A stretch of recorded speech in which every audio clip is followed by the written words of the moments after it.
What's going on, you guys? Welcome back to the Neighborhood Podcast. I'm one of the hosts of the podcast. My name is Kyle Dabra. What's going on, everybody? Kevin Valentin here, the other 50% of the podcast. Kyle, my guy, what is going on? Nothing much, man. Just chilling in the cut, ready to get to this episode. Shit, Lord knows we had a lot going on in the NBA for the last, 48, 72 hours? Fucking crazy. Yes, sir. So we'll do a quick preview of the Eastern Conference. We do have all of the seeds 1 through 8 finalized in the Eastern Conference playoffs. We had the Wizards just absolutely demolish the Pacers in the last game of the play-in tournament. So the Wizards get that last spot in the Eastern Conference playoffs. We'll dive into that in a little bit. We'll also kind of recap some of the highlights that we didn't necessarily get to talk about in the last couple of days. I know Kevin definitely wanted to touch on Jason Tatum dropping 50 points the other day on the Washington Wizards, so we'll talk about that a little bit. I did do a video earlier today talking about the Lakers-Warriors game last night. I imagine Kev probably wants to do some quick hits on that, so we'll talk about that a little bit. And then we'll transition into baseball for a little bit. Basically, this is just going to be like a weekly thing with Kev, I think, is just he's going to have his moment talking about the Yankees, just where they currently stand. You know, is he confident about the team? Is he frustrated or worried about the team? So he'll have his moment to kind of spout off everything Yankees towards the latter part of the episode. And then really to wrap up the last part of the episode, since the NBA playoffs do start this weekend, Kevin and I are going to talk about our most memorable NBA playoff moments. So I know, Kev, if I had to guess, it has probably something to do with the Dallas Mavericks, maybe just throwing it out there. Maybe imagine mine is probably something about the Lakers, but we'll get to that at the end of the episode. But first things first, let's dive into the Eastern Conference. Like I said at the top of the episode, we do have all 8 seeds finalized for the playoffs. So just to kind of give a quick rundown of the matchups. So in the 1-8 matchup, we got the Philadelphia 76ers going up against the Washington Wizards. We have the Brooklyn Nets going up against the Celtics. That's the 2 versus the 7 series. For the 3 and the 6, we get the Bucks at the 3 seed. They will be playing the Miami Heat. And then the 4 or 5 matchup, which I imagine Kev's probably keeping his eyes glued to that one, will be the New York Knicks versus the Atlanta Hawks. So, Kev, let me just get your first impression of what you think this Eastern Conference setup is currently. I think that each individual team, the way that they ended the season, including the play-in, I think they're all poised to be great series. Obviously, I think that Philly absolutely annihilates Washington. I just think Philly's better suited. I think that ends up, being a quick one. The Brooklyn-Boston series, it really depends because we all know Brooklyn has a historically great offense, but they have just as bad of a defense. And, that potentially could end up going maybe like 6. I don't know. My eyes are glued particularly to the 3 and the 6. Miami just particularly has Milwaukee's number. I genuinely think, yes, Miami has not played very well as of late in terms of ending the season, but we all saw what happened last year. Playoff Jimmy is a different mode. The man is locked in. The Heat posted a picture, or Jimmy Butler posted a picture today of him like dribbling or like him holding the ball. And he was just absolutely just shredded. He was like playoff mode active, whatever. I think that the Heat are going to beat and upset the Bucks. That's my prediction. I think that the 4 and the 5 matchup is a very good matchup. I know that the Knicks beat them in the total regular season series, but Atlanta hasn't been in the postseason in some time. Obviously, the explosiveness of Trae Young is you can have him drop 40 or 50 any given night with his ability to stretch the floor. And then obviously you have the Knicks resurgence of just dominating the league this year. Julius Randle, RJ Barrett, and a lot of other players just really stepping up. Derrick Rose actually was announced to be a finalist for the 6th Man of the Year award. So I think, like I said, the Eastern Conference playoffs, they are intriguing. I think that Boston has the potential to maybe get a game. from Brooklyn. I know that we literally shitted on them maybe Tuesday night or one Monday night, and we just genuinely thought that they were not going to be able to do anything possible. Mhm. Granted, Washington is not Brooklyn, so I don't think it's going to be as simple for Jason to go and drop 50, but if the potential is there, maybe Kemba and Jason had a little warm up to maybe they could do something. But we'll see what happens. And then obviously, like I said, Washington and Philly, I think Philly's just a very dominant team. We have a finalist in the MVP race, Joel Embiid there, Seth Curry, Ben Simmons. So it's just, I think if Russell and Bradley can maybe muster up, I don't know, 50, 60 together, maybe they can get a game. But I mean, I think Philly gets a sweep or a gentleman's sweep. They're just a very good team. But overall, the Eastern Conference playoffs, thankfully, they are set, and I am very happy. Since we're on that topic, I just want to give a huge shout out to Jason Tatum for dropping 50 against the Wizards the other night. Mm-hmm. Ironically enough, Kyle and I were talking about it prior to the episode. We, along with Shannon Sharp and some other analysts, said it's going to take Jason to drop 50 points for them to go out and beat the combination of Bradley Beal and Russell Westbrook. And overall, Russell Westbrook did not have a terrific shooting night. Neither did Bradley. And Jason just took advantage at the free throw line. He had 17 free throws. Kemba Walker dropped 29 points, obviously a Bronx native out here doing his thing. You feel me? We out here. But I mean, it's just, like I said, I just wanted to give a quick kudos because it ain't easy to drop 50 in a regular game, but in a win or go home or a win, and you're locked into a position of you're definitely going to make the postseason. Jason just went out there and stepped up. He's been doing it all season long. He's just probably one of the best up and coming players under 25. And it's just, I cannot wait to see this man continue to grow and prosper.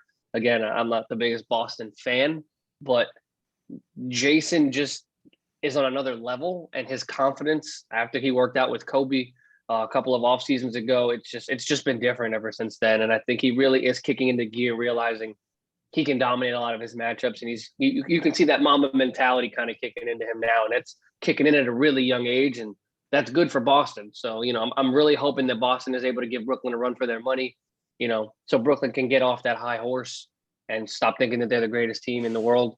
But yeah, that's pretty much where I rant on the Eastern Conference. I just really wanted to go out there and say what I needed to for Jason. I mean, when I look at the setup in the Eastern Conference right now, I think these are going to be pretty straightforward series.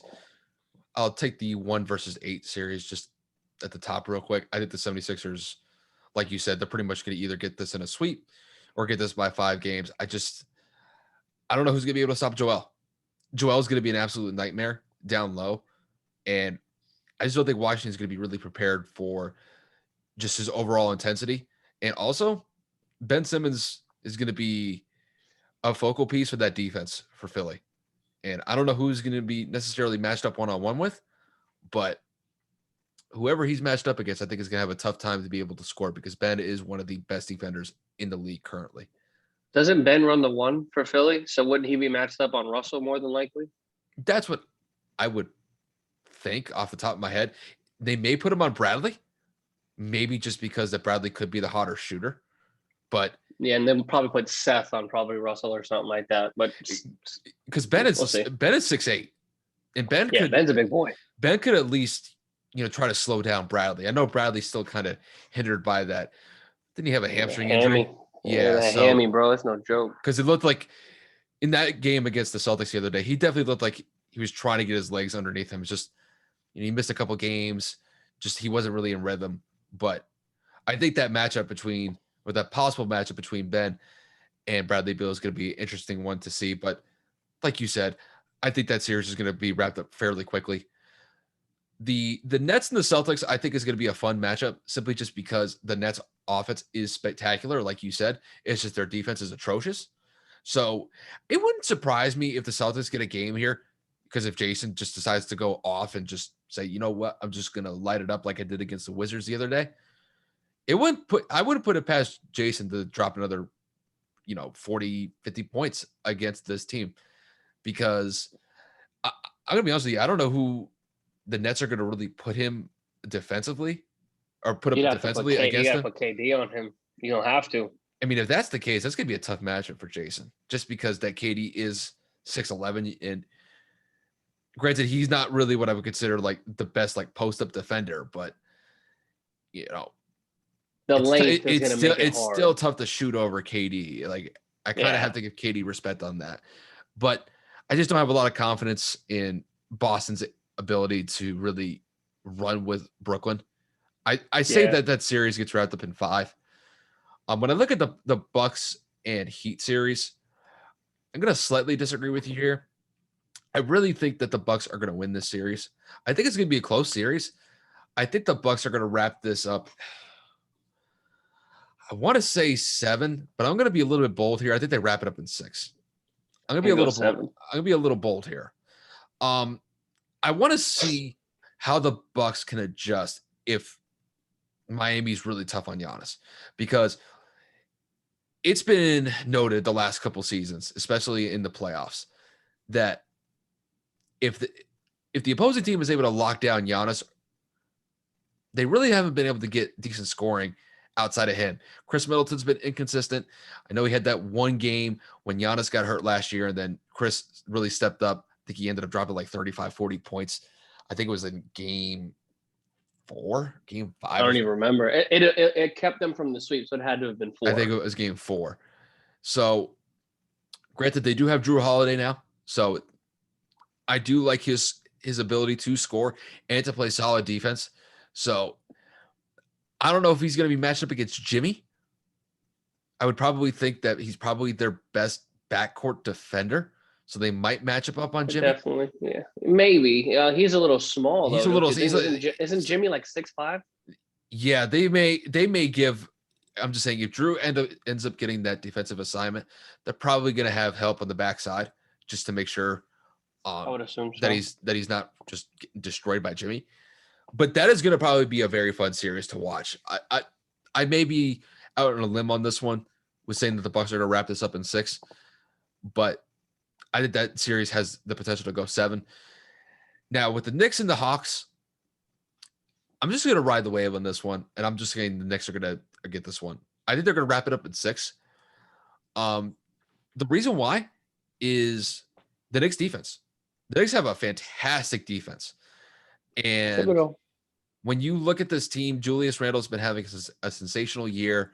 Derrick Rose is having the closest thing that I could really say to like a vintage Rose season, just because he's not like going out and, doing what he used to do in his early Chicago days, but he's playing consistent basketball and he's giving this team the veteran leadership that it needs. And going into the playoffs, that's huge. So I think that they wrap this one up in 6. I do think the Hawks are definitely going to get a game or 2 here. I'm not going to be as bold as you saying that they're going to wrap this up in 5, but if I had to put money on it just as a safe bet, I think they wrap this up in 6. I think the Knicks are hungry, bro. The Knicks are like scary hungry. The their Knicks are young interviews. Bro, I know that they want I know they want the smoke with the Nets. Bro, I'm telling you, I know man, they want the smoke with the Nets. If that matchup comes to fruition, holy shit, is the city going to erupt? We've said that already. We've said that multiple times. But the next round, though, like to go to the conference finals, where the Knicks haven't been in the playoffs in 8 years, if they match up at all at any significance, like importance, it's going to be even better. First of all, I'm sorry to cut you off. Mm-hmm. The Knicks sold out their postseason already. They're done. Their tickets are sold out. It's over. You have James Harden here saying he'll pay for half their tickets. Brooklyn is so desperate to sell tickets. They need players to go out there, basically beg people to are you kidding me? But the Knicks sold out like in like an hour.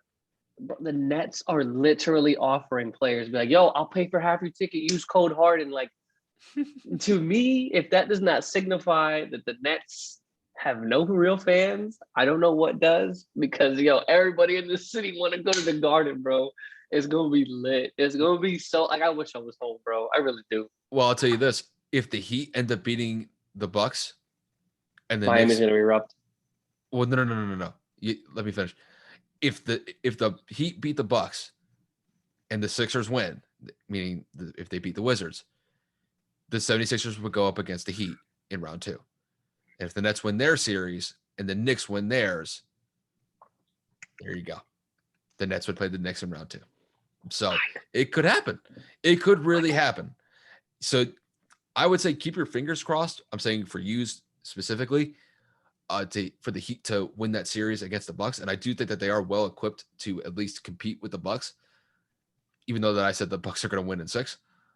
But I know that I would be very intrigued to watch a Knicks versus Nets second round matchup. I'd definitely say that. So hype, so hype. But anyway, as you were saying, my apologies. No, that was pretty much it. That was the point that I was going to make, that the city would just be absolutely electric if they end up playing in the second round of the playoffs. I would, like I said, I'd be glued to my TV just for that, because I know the city could really use that type of electricity. Yeah, it really could. So big time. But I mean, just looking at these top 8 seeds, there's going to be some really good games here. I'm definitely interested to see how these games play out.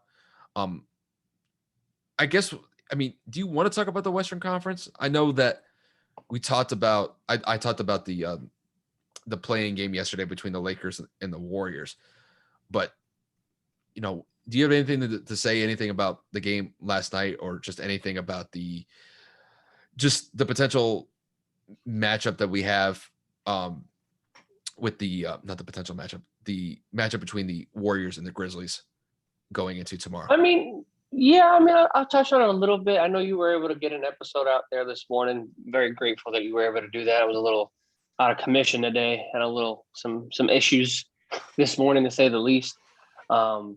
And I just wanted to talk about the game last night really quick. I thought that was probably one of the better games of the year. Mm-hmm. Golden State started off really hot and going into halftime up 13. And then the second half, the Lakers literally flipped the script and they were able to lock up Golden State. And I mean, they forced a lot of turnovers. Golden State had 20 turnovers as a team. And the majority of those were in the second half, man. Like Kyle already talked about, Steph and Draymond each had 6, which was absolutely ridiculous. I did not believe my co-host guys. I was in shock that the number was that high. I knew that they both had a good amount, but like, bro, that 12 between 2 players, 2 of your primary ball carriers too, like that's a lot, dude. That's more than half. So I'm just, if Golden State plans on beating Memphis, who came out really good last night as well, they're gonna need to play serious. They should have had this game. Braun, AD, and Schroeder, they did not have a good first half. Obviously, you can see Braun is still hindering on a minute restriction by the Lakers to make sure that ankle is okay. And now that they did solidify the 7th seed, Braun will get a couple of days off, so it's good. AD struggled early. It looked like he was forcing a lot of jump shots. He wasn't taking advantage of his matchup back to the basket wise. I felt that Draymond really got in his head early. Draymond was playing some elite defense. Granted, Draymond, again, he had those 6 turnovers and he had 5 fouls, but he only had 2 points. So it's like Draymond did not do anything on the offensive end other than rebound and dish out passes. He did have 3 blocks. He did have 3 steals. So he did do his thing where it was required. But I have to give credit where credit is due right now. Andrew Wiggins, 21 points last night. We've been kind of shitting on him for his inconsistencies all year, along with Kelly Oubre, who did not play due to injury. But Andrew Wiggins did what he needed to do. Had an efficient night. Played very good defense, only had 2 turnovers, so it's not really, you can't really put the blame on him. And then this guy, Jordan Poole came out there, he dropped 10 off the bench, and then this guy, Anderson, I don't know, is it Anderson or Andersor? I think it's Toscano Anderson. Yes, he was putting up points. He had 9. I know that he played very well last night as well. So the Warriors role players played up to snuff. And then, of course, my MVP out here went out and dropped a quick, simple 37. You feel me? He had 7 boards. Again, I didn't even realize he had 7, which was crazy. And he just did his thing, just showing the league, I'm out here. This is what I'm doing. Steph was announced as an MVP finalist, along with Joel Embiid and Nikola Jokic. So we'll see what happens in that regard. But overall, man, the Lakers did what they needed to do. They took care of business. They were able to hold off the Warriors. LeBron James hit probably one of the better shots I've seen him make in recent years with that 35-footer. It was a lucky shot. I don't know about lucky shot. They showed somebody put on Twitter lucky shot, but they showed all the times that Braun has hit shots like that with shot clock running down and moments like that. You forget that there was that shot against the Warriors when he was in Miami over Iguodala, that step back about 35 feet. He hit that shot, that game winner in Cleveland against the Magic in like 2009. Braun makes these. I'm a Braun hater, the man does make these shots when it matters. You know what I'm saying? He does tend to do that look away from the ball and then pull up from the 30 fucking feet. It is what it is. I'm not going to sit here and say it was luck. The man does make shots like this. It's not uncommon. It's not the first one he's ever made. I'm saying it's luck simply just because he got eye poked like 2 possessions prior to that by Draymond. And he said when he took that shot, he said, I saw 3 hoops and I shot it at the middle one. So the exaggeration in this sometimes case, we'll see what happens. No, he got eye poked. He definitely did. I'm just saying, but him going out there and saying, if you realistically can't fucking see the basket, you're not literally going to put up a shot. You know what I'm saying? That's a little bit of a, whatever. Yeah, it was a little hyperbolic. I get it. The matchup was good. Braun went at it with Steph. There was some gnarling. Obviously, Draymond almost got ejected for a questionable call, at least in my opinion. I thought it was a flagrant just based off of the situation, especially because, yes, I thought it was at least a flagrant one. And obviously, with this man's history with flagrant fouls and technicals and whatnot, I really thought they were going to toss him. I genuinely felt that. Bless you. Thank you. But yeah, no, matchup was great. Golden State's got to take care of business against Memphis. Memphis obviously played very well in the beginning of the game. I think they were up, maybe 20 points at the end of the first quarter against San Antonio, but Greg Popovich made adjustments and they came back. Memphis held off. Dylan Brooks had a great game. John Morant had an okay game. So we'll see what happens. If they're 2 electrifying point guards and Steph and Ja, we have seen them play before, and Golden State has pretty much blown them out in a lot of their games. So again, we'll see what happens. I'm not going to say anything about Golden State for sure winning, but the potential of them winning. I was going to ask you, what's your prediction? I have Golden State winning. I really do. I think that Steph is going to do what he needs to do again, but I think he'll be a little bit more conscientious. They don't have the firepower that the Lakers do in regards to Memphis. So I think that this team will be able to, handle Memphis a little bit with ease, but I would not sleep on them and say that it's over or say that, they're a walkthrough. They're still an NBA team. Steph can have a bad night. You know what I mean? Draymond Green could have a foul night. So anything could happen. I think Steph's dropping 40 points, bro. I hope he drops fucking 50 for my sake, honestly, just to further his MVP campaign, because apparently in the play-in tournament, guys, these statistics don't count towards their regular season stats or their postseason stats. These are going to be held within their own play-in tournament stats. So if the play-in tournament is canceled after this year, these are going to be the only play-in tournament statistics in NBA history, which is hysterical. I think it's stupid. Since it's not a playoff game, it should be counted toward the regular season because it's not a postseason. You're playing to get into the postseason. Mm-hmm. So I think that these stats should be padded towards to make a better case for regular season stats. But yeah, that's pretty much it. I'm excited for the potential matchups that are going to come. Obviously, as a Mavs fan, I'm looking forward to my game. That's going to be at 3:30 Central Time. Mavs against the Clippers. I do quickly. And literally quickly, just want to change the agenda really quick. I do want to get into, I forgot to mention to you throughout the day because I wasn't feeling well. What do you think about this potential Clippers tanking the last 2 games so they wouldn't have to potentially face the Lakers? Do you think that's true? Do you think that's bullshit? Do you think that's the media spinning shit? I genuinely think they folded. There was a player that shot the ball 21 times that I've never even heard of in the game against OKC, and they played one of the worst teams in the league, and they lost. And it just looked like they didn't care. The majority of the starters weren't playing at all, and if they were, they got pulled relatively early. It looked like the Clippers gave up and said, yo, I don't fucking care about this game. We're going to rest our players. Meanwhile, they knew that the Lakers were looming to potentially get the 6th seed, and they would have had to play them. As a Mavericks fan, I say bring me all the smoke. I want all the smoke from last season. Any Clippers fan out there, you let me know. Because y'all know if KP don't get hurt and Markieff Morris don't do that bullshit or Marcus Morris don't do that bullshit, fucking almost ruining my player's career, this is a whole other series. So I'm going to just leave it at that. I don't know if I would go as far as they deliberately tanked. I think it's just kind of like that whole player management thing where what's the word? What's the phrase that they use? Not player management. Load management. That's what I was trying to say. It's a crock of bullshit, but whatever. Simply just because I mean, looking back at it, hindsight is 2020. I mean, I picked the Lakers to get the 6th seed. I thought they were going to be I able know. to. I thought they were going to be able to get it in like the last game of the year.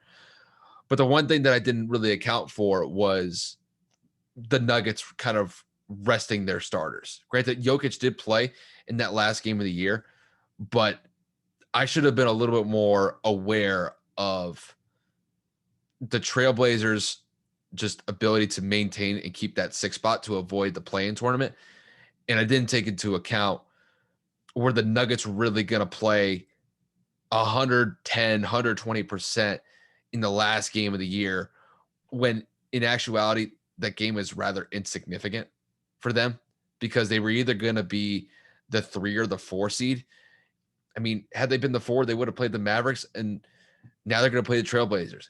Is it a more favorable matchup for them now? I mean, we'll see. It's definitely a compelling matchup. I definitely think it's going to be a fun series to watch. And I think it would have been the same even if the Nuggets had to go up against the Mavericks. So when I look at the Clippers, though, I think it's more of a case of just load management for them, just resting Kawhi, resting Paul George going into the playoffs. They didn't have to really worry about any sort of play-in tournament situation because they're the top 4 seeds of the Western Conference. Apparently, Kawhi's hurt. Something about He's his always foot. hurt. He's always hurt. He's always dealing with something. He'll be fine. He'll drop like freaking 25, 30 points in the first game. He'll be fine. But the thing is, though, like they weren't the 2 seed. They wouldn't have had to play the Lakers anyway. The Lakers at best were going to get the 7 seed because they didn't overtake the Trailblazers. And the Suns already had that 2 spot locked up. And I think really kind of looking at it now, the Clippers really didn't really have anything to lose. Okay, so they drop 1 seed. They play the Mavericks instead of the Trailblazers. Big whoop.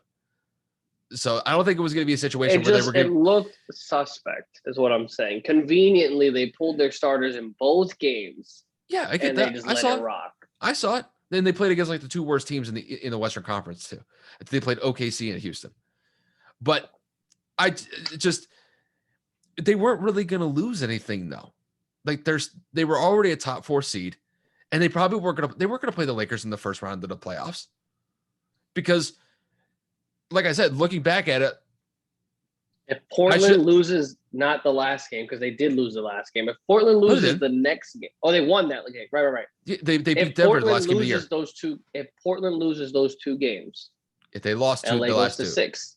Yeah, but that's why they were like, "Yo, we need to make sure we lose." I don't think so. The reason why is because I think the Nuggets weren't really even interested in really making that last game a game. I think that they were going to at least, put some bodies out there and compete. But the Trailblazers just had their number that night. I mean, I think the Trailblazers won that game by like 25 points. Yeah, they spanked them. Yeah, so it didn't really show me that the Nuggets were really interested in that game particularly. It was the last game of the year anyway, and they were pretty much locked up as a top 4 seed anyway. So this whole thing about, the Clippers did this to avoid the Lakers, I don't think so. I know it's definitely a compelling idea, but I just don't think so. I think it's a little bit far-fetched for me. Maybe I'm naive. I'd ask. Maybe I'm naive on this one, but I think if you're looking at the Clippers, they're probably thinking, well, the Trailblazers are going to have to go. They're going to have to go nuts in the last game of the year to avoid the play-in. And winning that last game against the Nuggets was absolutely paramount for them. So, 100%. That's why I think that I don't really think that the whole Clippers thing is really true.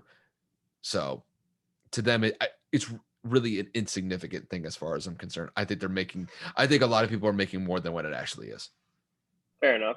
Like I said, I just thought I'd ask because I saw a lot of the rumors, and I know I had my opinion, and I wanted to get what you had on your mind. But transitioning into the next topic. I'll take that back. Now, if the Clippers were the 2 seed and they dropped to the 3, then that would be a more compelling argument. But that wasn't the case. They were the 3, and then they dropped down to the 4. That would I you would got have to you. assume that the Lakers would have had to jump to the 6th, basically saying, okay, well, the Trailblazers aren't going to play like really like balls to the wall in the last game of the year to avoid the play-in. The Trailblazers weren't going to do that. Trailblazers had to play for everything to make sure that they would avoid the play-in. 100%. So that's how I kind of look at it. Had the Clippers been the 2 seed, okay, then I would think I think that argument would hold a little bit more It would have water. looked more suspect. I feel you. If they were the 3. Yeah. It No, doesn't really you're do right. It much. makes sense. So But other than that, I know for a fact that I'm going to have my little moment here. We're transitioning into the next subject right now, the Yankees. I'm happy with the direction we're going. Obviously, last night, the Yankees threw their 12th no-hitter in our history. Shout out to Corey Kluber, throwing 101 pitches, 9 strikeouts, 1 walk. Obviously, would have been a perfect game if he wouldn't have had that walk. But we did no-hit the Texas Rangers. Ironically enough, this was their second time this season being no-hit by a different team. Again, we've been playing better. Kyle and I were actually talking about it before the episode. The problem is ironically enough, our biggest concern going into the season was health and then pitching. And of course, now the Yankees have great pitching and we have a lack of offense. Giancarlo Stanton is now on the 10-day IL with a hamstring injury or calf injury, whatever the fuck it is. I don't understand. He's on the IL every year, every 5 seconds. Odor was called back up from the 10-day IL. He's playing very well. And you know what I'm saying? And Miguel Andujar had a couple of good hits over the weekend. Gio Urshela had a couple of good hits as well, or should I say during the week. Aaron Judge got Player of the Week last week for just absolutely ripping the ball. okay. He's just playing great baseball as of late. DJ LeMahieu is getting going, hitting runners in scoring position. Clint Frazier had a home run. Like I said, we're getting going. But my thing with us is the offense needs to be consistent because of our pitching staff playing as well as they are. Obviously, Garrett Cole didn't do so well in his last outing, but other than that, he's been basically shut out the entire season. Corey Kluber has solidified himself in the rotation as our number 2 this past couple days, or this past day, throwing a no-no. Obviously, Herman coming back from his suspension. He just went 7 innings today, and we won 2-0. So it's just a matter of who's going to be able to solidify the 4 and the 5 spot for us. Jordan Montgomery's had some good outings this year. And of course, James Talion, whatever his last name is, I always forget how to pronounce it. He's probably our worst pitcher as of right now, but I know that the Bronx Pinstripes podcast that I watch, they always do make great analogies, or should I say they make great points and great references. Talon, for whatever reason, has a great couple of innings, and then for whatever reason, his stuff doesn't get away from him. People are just hitting the ball very well against him. So, I mean, he is getting a lot of strikeouts, but when he's not striking people out, he's giving up the long ball, and it's pretty bad. So I don't know if he's got to get his stuff together or dialed in, or maybe move him to a bullpen role and maybe call somebody else up. I don't exactly know. I know that our inconsistencies in the infield also do not help, with Gleyber Torres having his errors, the multiple shifts at first base between Luke Voigt, Jay Bruce, who retired, and then Mike Ford. So it's just a lot of, moving pieces right now in the situation. Thankfully, our bullpen is locking people down after our starters are doing very well. Once again, very surprised that our starters are actually going 6 or 7 innings per person, which is great. But again, the Yankees have turned it around. We've played very good baseball over our last 15 games. We are 1 game behind the Red Sox for first place in the AL East. We're coming up to a series against the Chicago White Sox tomorrow. I'm not looking forward to. I know that the White Sox are one of the better teams in the AL, and I am a little worried with the lack of offense that we have right now. Going against this team is going to be a little concerning. So we'll see what happens. Again, I'm very, very happy. I've said 100 times, and it's actually pissing me off. I normally don't hesitate when it comes to the Yankees. I'm just sitting here with so much stuff in my mind that I want to talk about with them. It just won't come out right. So I will leave it at that. But again, very happy in the direction that we're going. Very proud to see that we're kind of flipping the script. I know we started off in a very, very, very bad place. And the point of the matter is we're winning series. We may not win every game. We may not be on a big win streak, but we are taking the best of 3 or the best of 4 very often. And that's all we need to do is continue to win. I don't give a shit if it's win 3, lose 1, win 2, lose 1. As long as we are taking the bulk of these series in in the win column, that's all that matters to me. So if you had to give a letter grade, because we are a quarter of the way through the season so far, if you had to give the Yankees a letter grade through the first, I don't know, first month and a half, 2 months of the season, what would you give them? About a B minus, honestly. It's because of the inconsistencies on offense. If we were able to give our pitchers, we're giving them about 2 to 3 runs a game. If we were we give about 5, I'd be fine. Because we have too much firepower on this team to not put up the points that we should. Honestly, the last 2 games we've scored 2 runs each game. Thankfully, our pitching staff is shutting Texas down, and we no-no'd them yesterday. And today we left them on 0 again. So it's like our back half of the bullpen, obviously Chappie is perfect in appearances. He's 11 of 11. He's got fire so far this year. He's got no earned runs. He's only got 6 walks. So Chappie's doing his part. Obviously, Chad Green will always be doing his part. One of my favorite relievers on the team. Lazonia has been doing very well. A big improvement from last season. Unfortunately, Zach Britton had a setback in his rehabilitation with his elbow, so he might get pushed back to after July. So we'll see what happens on that front. But again, an overall grade is definitely a B minus because of the lack of offense. And the only thing keeping us in these games is our dominant pitching staff right now. So we'll see what happens. It's just crazy. Like when I'm looking at some of these results, I mean, granted, you guys are getting these wins here, but like if you go back to the National Series at the beginning of the month, you're getting 4 runs, 3, and then you go to the Rays series, you're scoring 3, 1, 1. Now, granted, against the Orioles, you guys did at least step up the bats a little bit, so you guys were definitely getting some 5, run support. 8, 10, yeah. But it's like these 2-3 run games, it adds some pressure to the pitching rotation. And it's like at a certain point, the bats have to start to get going. It's like, look, I know runs are tough to get in Major League Baseball. I don't want to lose sight of that. But this team has great power. They're one of the most prolific offenses that I've seen in recent memory when it comes to hitting home runs. And the best that you're able to manage is 2 runs a game, 2 to 3 runs for most of these games. It's absolutely wild to me. You got Giancarlo Stanton, you got Aaron Judge, you've got Aaron Hicks, you've got Aaron Hicks is hurt too. He's on the IL. He might be out for the year. I mean, you guys have some decent power hitters here, and the best that you guys are getting is maybe 2 to 3 runs a game. It seems kind of odd to me that this team is just not producing a lot of runs and not really helping their pitching staff in a significant manner. It's frustrating to say the least. But you guys are winning, though. Again, happy with that.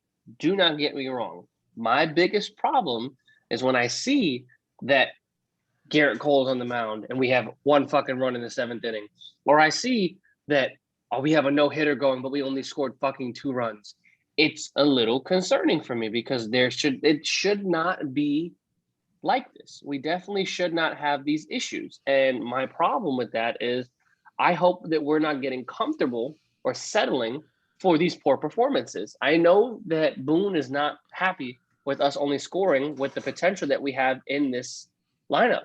But if you're going to tell me this is all we're going to score all season long, we're not going to beat good teams in the postseason. We're not going to beat good teams at the end of the season. God, we haven't even fucking played Boston yet. And if we're sitting here scoring against these bums, 2 runs, 2 runs, 3 runs, 3 runs, 1 run, it's not going to bode well for us later. So again, I'm happy that we're waking up. It has taken us a little longer than I expected. And there are games, like you said, where we turned it up and we scored 6 runs here, 7 runs here, 5 runs here. But if we don't make that a consistent thing with the power that we have in this lineup, it's not going to go well for us. And I'm not happy with it at all. Don't get me wrong. Well, after this White Sox series, you guys have, I believe, the Blue Jays and then the Tigers in back-to-back series. So you guys could definitely pick up some games there. And then at the beginning of June, you guys have the Rays and the Red Sox in back-to-back series to start the month of June. So next month is going to be huge for us, especially at the start. But you guys have some winnable series after this White Sox series this weekend. and you got to make the most of it, especially because you need the momentum going up against the Rays and the Red Sox in back-to-back series. Definitely need Yeah, we that. need all the help. We definitely need all the help we can get. And I'm sitting here trying to find Aaron Hicks's injury uh, with a wrist injury, and I believe he has surgery could be required. Listen, Aaron Hicks hasn't been the same player in about 3 years. Aaron Hicks had Tommy John surgery, I want to say in 2018 or something like that, and he has not been able to come back from it since. Um, just been in and out of the lineup, inconsistencies at the plate. Last season, he had a pretty solid year in regards to, strikeout percentages and OBPS, but this season he's just not playing well. He's not seeing the ball very well. He's striking out a lot. He's not being able to put the ball in play. And, there was a routine, I don't know if it was a pop fly or it was a ground ball that, like it just hit center field and he just misplayed it completely. He just doesn't look like the same player. We gave him a 5-year, $50 million extension a few years back, and he just does not seem like he is in the right state of mind. And this wrist injury is going to just set him back even further. So, I mean, at this point, I'm looking at the potential of what we're going to do. Are we going to call up this stud out of AA, AAA, whatever, that 17 or 18-year-old kid everybody's like praying for to get called up? He's like a switch hitting, dominant power hitter out of DR or something like that. I cannot remember his name for the life of me. He was invited to spring training, but I'm just sitting here trying to think, what can we do to change this up? Do we have to officially put Brett Gardner in center? Do we have to leave Judge at right? Do we put Clint Frazier permanently at left? I don't like the fact that we're putting Andujar in left field. He's not a good fielder, in my personal opinion. He's never played outfield in his career, so I don't like that. And I'm just thinking in the long run, man, what the hell are we gonna do to try to spark up something? Like I said, not only offensively but defensively, we need to continue to make these adjustments. And does that mean Stanton's got to play a little bit of left field when he comes off the IL? That's what he originally played. No, he played right field for the Marlins. But I mean, like, I don't know. I really don't know. There's a lot of question marks right now in terms of what the hell's going to happen in the outfield. So I'm very, very, very concerned and curious to see what Boone has planned up. Get the plug-in guys based on the team's needs. It's next man up. It's like every other sport. You know what I'm saying? One guy goes down, the next guy got to step up. But I'm just worried that we don't have enough to call up or enough to help. Now, I do want to ask one question. It is baseball related. Since we are a quarter of the way through the season, what has been the biggest surprise to you in the first 2 months of the season? If you had to kind of just think of something off the top of your head, what's something that's really kind of stood out and surprised you so far at the beginning of the year? The pitching dominance in the season. I think we're up to 7 no-hitters already, and it's only been 2 months.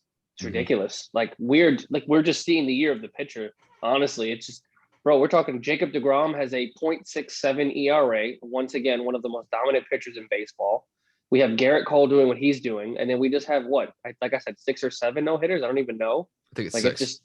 It's absolutely insane, and we are literally watching history because if we're up to 6 within a quarter of the year, who's to say we don't hit, maybe 15 or 20 by the end of the season? It's absolutely beautiful. I love pitching duels. For those of you that say pitching like that is boring or games with no runs are boring, I would say you don't know anything about baseball. When you watch a no-hit game or a perfect game, those are some of the most greatest games in sports. Like we're talking about, I don't think people understand how hard it is to pitch a no-hitter or perfect game. That means you cannot make one mistake, not one error. The ball placement needs to be perfect every single pitch. And for people that don't understand how hard that is, when you're throwing a baseball, there's no guarantee when you let it go, it's going to go exactly where you want it to. That's why they're professionals. They can put it in the vicinity of, the catcher can ask them to put it here. But when you have off-speed pitches, or when you have a pitcher that has movement on a fastball, placement is key in the sport, because obviously the difference between a low fastball and a middle and in to a lefty, obviously you already know that's going to be sent. So I just think that we're having a great year in regards to pitching, and I could not be happier, bro. I love no hit and perfect games, dude. Thankfully, the Yankees got one themselves. We haven't gotten one in a long time, I believe, since David Cone. No, maybe David Cone. I don't remember. I can't It's remember. Been a It was while. like it's been a while. I think 1996. It's been 96, I think. I think it was either David Wells or David Cohn. David Wells. David Wells. That's the one. David Wells threw his perfect game. Yes, yes, yes. I think that was in like the early 2000s, if I remember correctly. David Wells' perfect game was 1998. Okay, 1998. So I knew it was 90 something. It was in our postseason run. But if I had to say something that's been really surprising to me, this guy, Otani, Shohei, I don't know how to say his name. Shohei Otani. Angels. He is leads the league in home runs. Amazing. Like, I don't say that very often. I know we've stated before that we believe that Mike Trout is the best player in baseball. I'll tell you this, though. Otani, though, is the full package. This dude can hit. This dude can pitch over 100 miles an hour. And, dude, you could basically play him wherever. This dude is literally what I call like a Swiss Army knife. You can put him in any situation, and he's going to go out there and not only play well, he can dominate. Who do you know that could hit 12 to 13 home runs, lead the league in Major League Baseball, and throw 100 miles an hour? Who? It's unheard of. It's unheard of. It does not exist. The only player that I can really think of that could really do something like that is freaking Babe Ruth. And Babe Ruth, I know, was not pitching at 100 miles an hour back in the day. Granted, I know he could rake back in the day, but I know he wasn't throwing 100-mile-an-hour plus fastballs.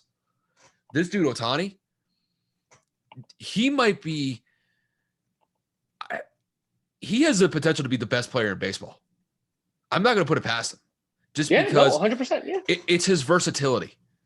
I usually, like, when I look at baseball players, they're usually beholden to one position that they played pretty much their entire baseball career. When it comes to pitchers aren't really known as power hitters.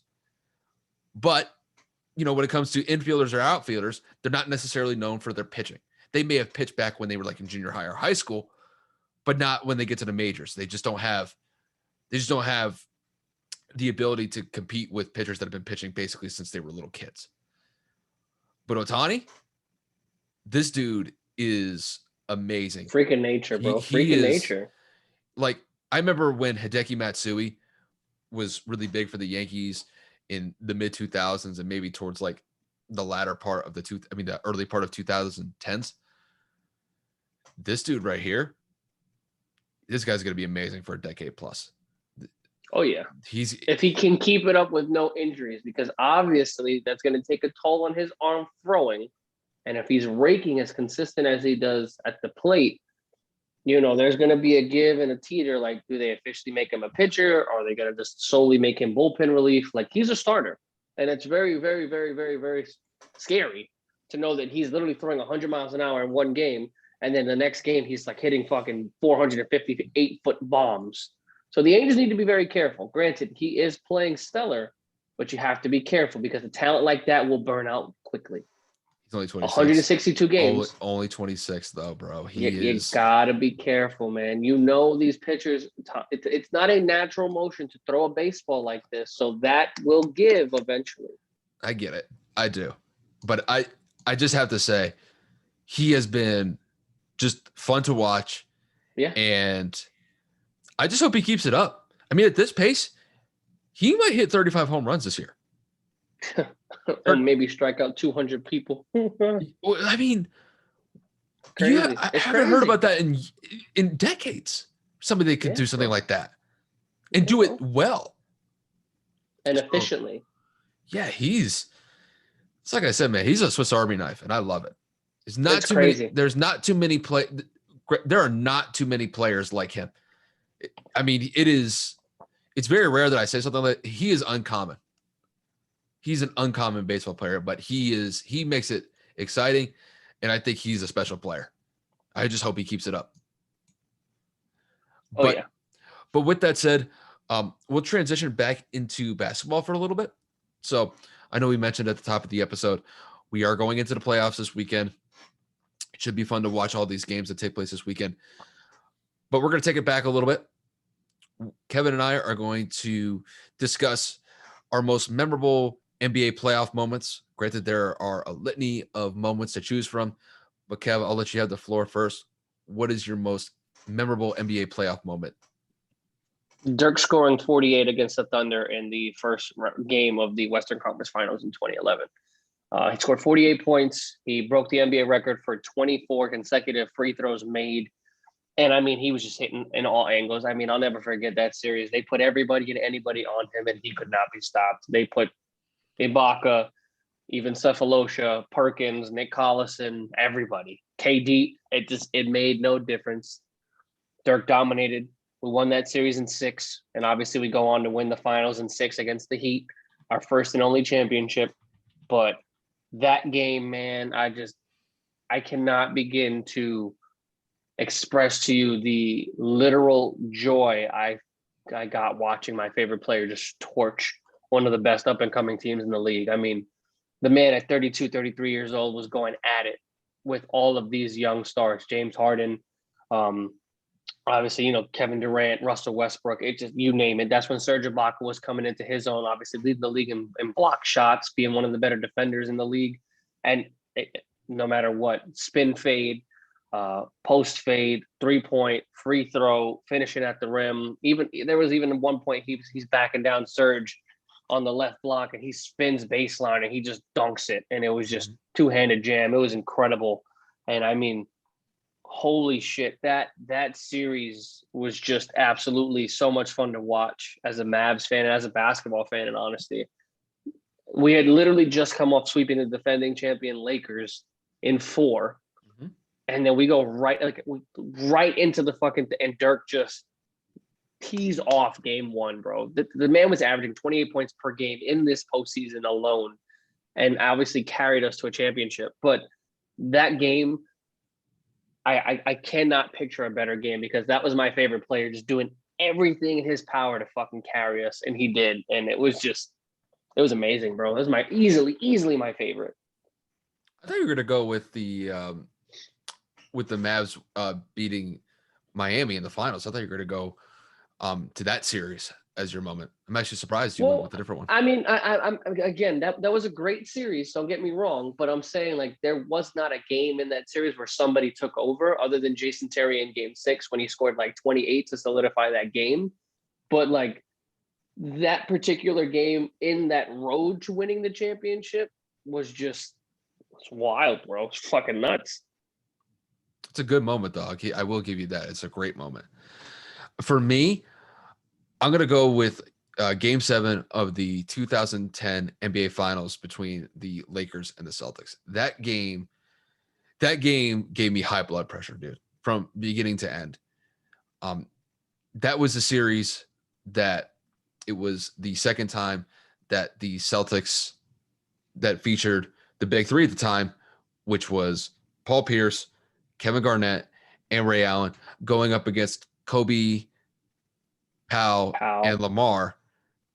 They had played each other in the 2008 NBA Finals. Celtics won that series, and then this was the rematch 2 years later.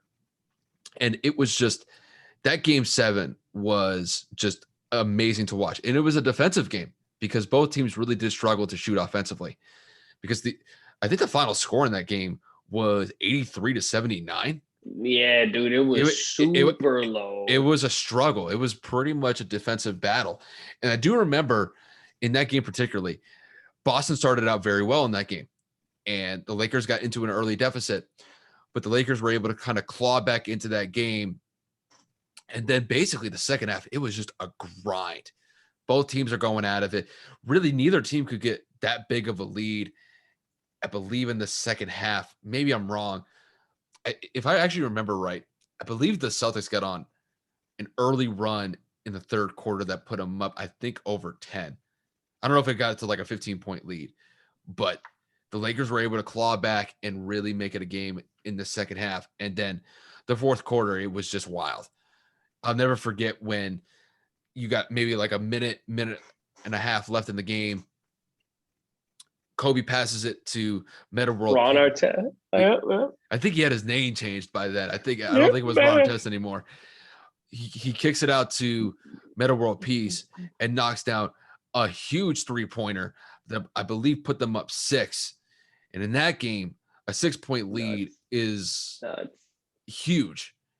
That game was crazy. The crazy thing is like Ray Allen would come right back and knock down a 3 to close the gap to 3. I just remember, like, whenever the Lakers had a big shot, Ray Allen came right back and knocked down a huge shot. And then the Lakers were able to play some solid defense. They were able to knock down their free throws. Remember Sasha Vujacic knocked down 2 big free throws right at the end of the game. And it gave the Lakers a huge win. Got them, I believe, their 15th title at the time. I think so. 15th, I think. I may be wrong. It's either 15 or 16. It's one of those two. I lose count. There's so many. It had to be 15 because you guys just tied Boston for the most championships with the Lakers just winning. So it gave Kobe his 5th, and that was probably his sweetest finals victory. He gets revenge from the 2008 finals. He didn't necessarily have the best game in that game 7 against Boston, but he made some big shots when he needed to. And it was an amazing game to watch. I vividly remember, I really thought at a certain point the Lakers were going to lose the game just because I think it was early in the second half. If I remember right, Boston got up to a pretty big lead in the second half, specifically in the third quarter. And I just didn't think the Lakers were going to be able to bounce back, but that team dug deep and they clawed their way back and they made it happen. It's really one of the only moments I could really kind of sit down after and I'm like, damn, that was an amazing game. Granted, it wasn't the best scoring game, but you could just tell the intensity was there from beginning to end. And it was a grind to watch that game. There are very few games where it's kind of tough to watch that game from beginning to end, but it was one of them. But it was just sweet to watch the Lakers get that game 7 dub and get the finals win. No, I mean, I'll never forget watching it because I was watching it with my dad, and obviously my dad and my brother, the Laker fans in the house, and just watching the grind and the grit and like the toughness, like you said, that whole game, it was so physical. Oh, and ironically enough, Meta World Peace at the end of the post game conference was like, Kobe passed me the ball. He gave me the ball. He did. That was so hilarious to know that Kobe gets 5. They get their redemption against Boston. Like Meta World Peace finally gets his ring, and like, bro, the everything seemed to just go into the right place at that time. And like the Lakers won back to back. Yep. You know, Kobe's chasing potentially 6 the next season. You know, the Lakers are firing on all cylinders, and to know that they Kobe went over the hump. Kobe finally said, "Yo, I beat them. I did it." And to know how tough that whole series was, let alone that last game, and to see Kobe or like Lamar throw it down to Kobe to win the game, and that dude, goosebumps, bro. Goosebumps. It was a crazy game. It did kind of give an old school type of NBA game, you know, where it's that low scoring. You know, typically you don't see that anymore just because there's such a huge emphasis on offense now. And the 3-point shot, I mean, it was there, but it wasn't as significant as it is prominent now. Right now. So it was one of those things I vividly remember. Had Kendrick Perkins not tore his ACL in game 5, it was game 5 or game 6 where he tore his ACL, I think Boston wins that series. That was a huge blow for Boston when he tore his ACL. I think if he hadn't, Boston could have won that series because they were up 3-2 after game 5. But the Lakers had 2 home games for game 6 and 7. So then, and that was the old format. It was 2-3-2. Now it's not. And now it's 2-2, 1-1-1-1. Like it's. I hate that shit. I like the old school 2-3-2. I love it. Yep. That's the way it should be. Mavs won on that. Yeah. But, you know, dude, that was only 10 years ago. That was only 10 years ago. Only 10 years ago, but I remember it just like it was yesterday, bro. I felt good after the winning that one. I didn't go out there and play, but dude, I felt good after that one. Like I went into school, I think it was the last day, and I was thinking about just completely skipping school, but I was like, you know what? Like I'm feeling good, and I'm just gonna rub it on all these Boston fans when I go to school. Same. Well, obviously when we won, everybody was a Braun fan, so it made me feel good. Bro, everybody was going off that postseason, right? So like like I said, the Thunder were doing their thing. The Lakers were trying to repeat for a three-peat. The Blazers were giving us trouble in the first round. We obviously won that in 6. So of course, the next matchup we had to play Kobe and the boys. And I said, "Yo, this is about to be the toughest matchup we've had possibly in franchise history. Like this was bad. Like this was rough. Mm-hmm. I'm nervous. I'm shitting my pants. We come out, we blow y'all motherfuckers off the door. Like we just fucking spanked the shit out of you guys. I think there was like maybe one game that was close. I think that was game 2. I think what happened with the Lakers, I think they just ran out of gas. I really do think. Well, no, I think you underestimated us because we also shot the lights out. We were just fucking hitting. Jason Terry was knocking down shots. JJ Barea was knocking down shots. I'm not even talking about Dirk yet. Yeah, no, like everybody, all of our role players. But I do think to a certain extent that I think the Lakers got burnt out going for that three-peat. I think they just and look, they ran into a team that was just firing on all cylinders. And sometimes when you pair that, there's a little bit of fatigue going for a three-peat because there hasn't been a three-peat since the Lakers in the beginning of the 2000s. Yeah. And the Lakers were going for it that season against the Mavericks the year after they beat the Celtics in the finals. Sometimes, bro, you just run out of gas and you go up against a team that's just hitting everything. It's mentally debilitating. Oh, 100%. Excuse me. And I'll never forget. That series ended really ugly with Andrew Bynum with the elbowing. Yeah, that series did not end well. But I mean, it really did give. He only got suspended for like 2-3 games. You know that, right? That was whack. Only 2-3 games. We could have fucking ended JJ's career. I think he actually got suspended more than that. I think it was like, I thought it was more. I no, remember because it was very small. I remember looking this up. I thought it was more just because it was there was a bullshit hit. Let me look this up. I thought it was like 6. Andrew Bynum suspended and fined. 5 Andrew games. Bynum suspended 5. It was little. That's what I'm saying. What the fuck is 5 games? Anyway, nevertheless, right? So what I was getting at was, in high school, there was a lot of Kobe fans and there was a lot of Bron fans. Obviously, we're sitting here in the latter portion of Bron up and coming. This is the Miami year, and then Kobe chasing the three-peat. So everybody's just hoping for that Kobe LeBron finals matchup that we never got, unfortunately. Yep. So of course we sweep. I get to high school early, right? Bro, there's so many fucking Kobe fans. Everybody was shit talking me. Oh, you got lucky after game 1. Oh, game 2 is gonna be different. Game 3 is gonna be different, bro. We're gonna be the first team to come back from a 3-0 deficit. All right, cool. Be ready for me to talk shit the next day, bro. Obviously, I had no motherfucking curfew because I told my parents, I said, yo, the Mavs are in the playoffs. We running this shit. And plus my dad's a Laker fan, so he wasn't gonna not let me watch the games because he was gonna be up. We're watching. We win. My dad didn't talk to me for like 2 days. My brother didn't want to talk to me because he was obviously young. And he was like kind of upset. But so long story short, what I'm getting at is, bro, I got to school early. I printed out, like, I want to say like this much of my high school printer with like a bunch of fucking Dirk and like Mavericks fucking things. Bro, I'm fucking pasting in the lockers. Bro, I'm cutting images out of Dirk Nowitzki. I'm fucking putting magazine covers. I went and got the newspaper. Fucking put the back page on the biggest Kobe fan. I'm slipping things in lockers. I'm jimmying lockers open and putting shit in lockers. So when everybody gets to school, your boy's already been through his, you know what I'm saying? I was doing what I had to do. So, bro, everybody opens their locker. Everybody's like, yo, what the fuck is this? Kev! And all you hear is me, mind you, I go to an all-boy high school in New Rochelle, New York, dumb small. So in the hallways, you hear whoever the fuck is screaming.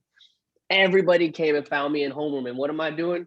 Sitting there on my phone like this. I'm like, hello, gentlemen. Are you ready for the fun to begin? Mm-hmm. Because, bro, I stood up. They did not want no smoke, bro. I said, what did I tell y'all? Talking all this shit, bro. I'm like, yo, we about to win this chip.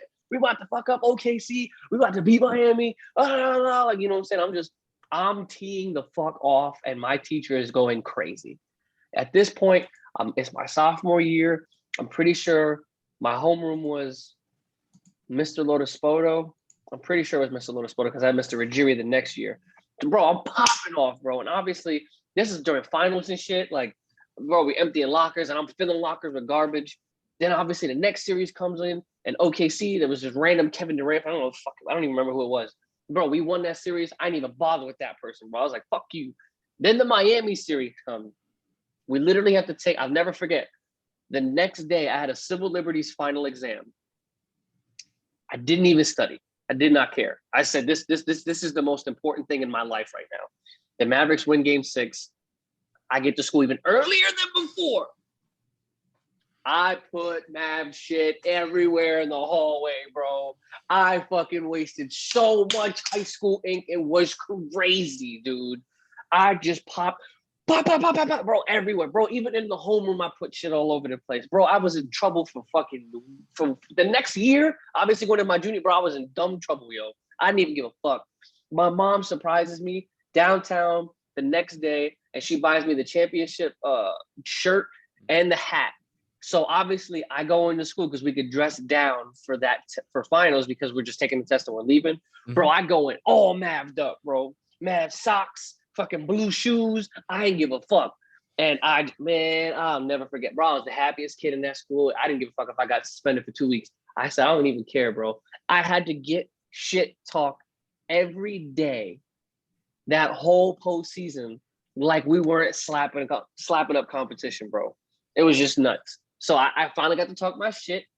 Everybody left me alone. And everyone said, yo, we're not going to fuck with you no more if your teams are in the playoffs because you're going to fuck with us for the rest of the year. And I was hyped, dude. I imagine like everybody in your school was probably thinking, was like, why in the hell does this kid like the Mavericks so much? Like they're not even like 100%. From New York. Like they live in it's a Dallas team. Like what? Yeah. It's like I got that a lot. They probably thought like, he's weird.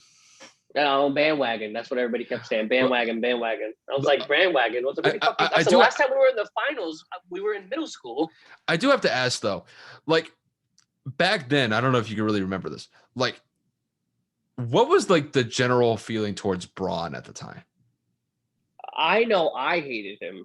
I didn't like him. Well, so did a lot of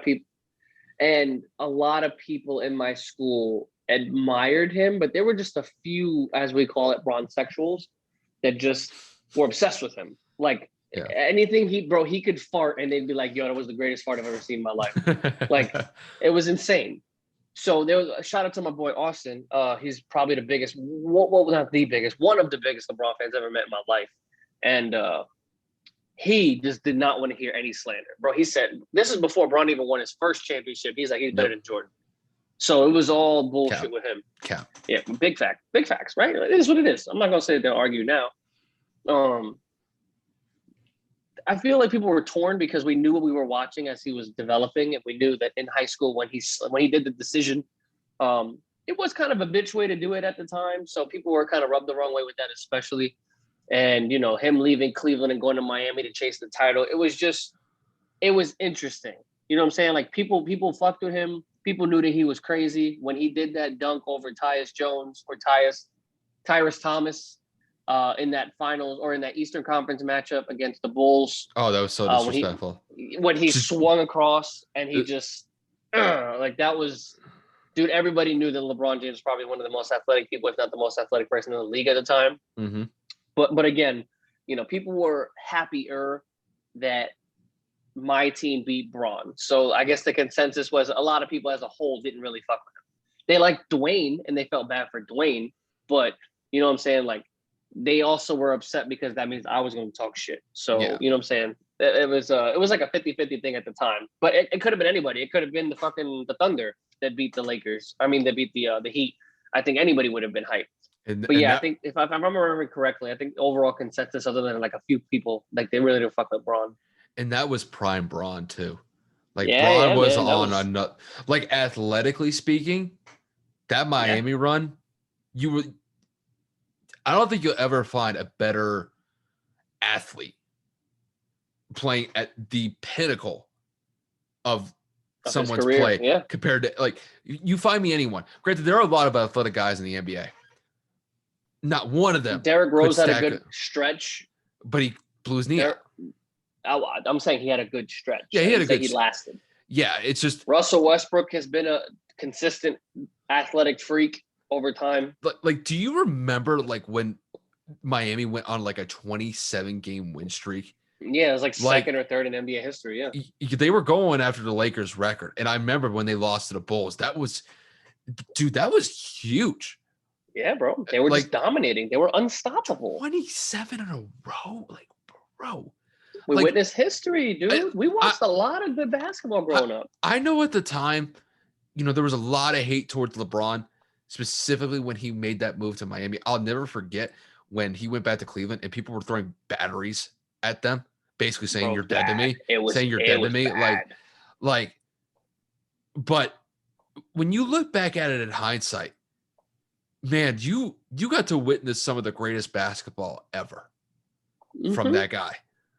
And granted, I've been And a Kobe. never get another player like him ever I've been again. a Kobe fan my entire life, and don't get me wrong, Kobe had an amazing stretch from 2004 to basically like 2009. Kobe had an amazing 5-year stretch, but that Bron stretch in Miami, It's crazy. bro, he was on He was on one. another level.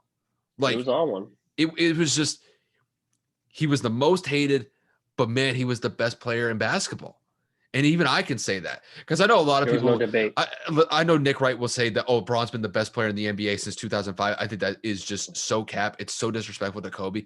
Kobe was by far and away the best player in the mid 2000s. It's still Yeah. absolutely ridiculous that he only got one MVP, but that's for another day. Another But discussion. but Yeah, that's but another what if. What if Kobe got more? Maybe. I don't know. but Bron, when he made that move to Miami, he was pretty much far and away the best player in the league. That to me, that's when he took that throne from Kobe. He took that top spot from Kobe. Well, after Kobe Yeah. got that fifth title, I really thought like, okay, now you're kind of like in a transition period where Bron is the best player in the He's the league. guy. He was the And, guy. and I mean, he's the best player for 10 years.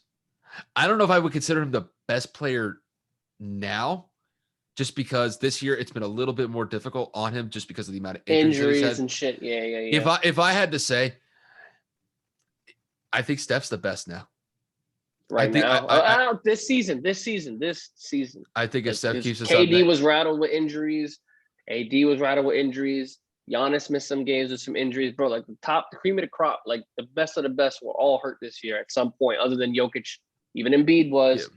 Luka missed a couple of games too with some back tightness. Like you tell me anybody, I'm going with probably Steph right now. Steph is playing yeah, on just a he's in another superhuman stratosphere level. right now. He Stratosphere. Bro, he gets 35 points like it's nothing. Mm-hmm. I mean, he's probably going to go out and drop 40 on Memphis. I pray Tomorrow. for Grizzlies. I pray for the Grizzlies tomorrow. Hey, he dropped 50. I'm just letting y'all know. Don't expect to see me on the next episode. I'm gonna be out there doing some stupid shit. I'm just playing. Bro, this is just the play-in tournament. He hasn't even made the playoffs yet. I know. And it's gonna be sad when I see them lose in that series, whether it's a sweep or a gentleman's. It is what it is. It's just the fact that he got them there. If they win tomorrow, it's gonna be nuts. They're not going to lose because of him. I'll tell you that. Yep, 100%.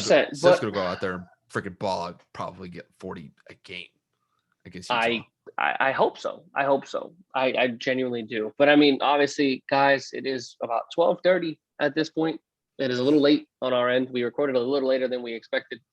I'm not complaining. I love when me and Kyle get into this shit. You guys are seeing live and authentic reactions and, tangents that end up turning into different segments. But nevertheless, we will be back at it again next week.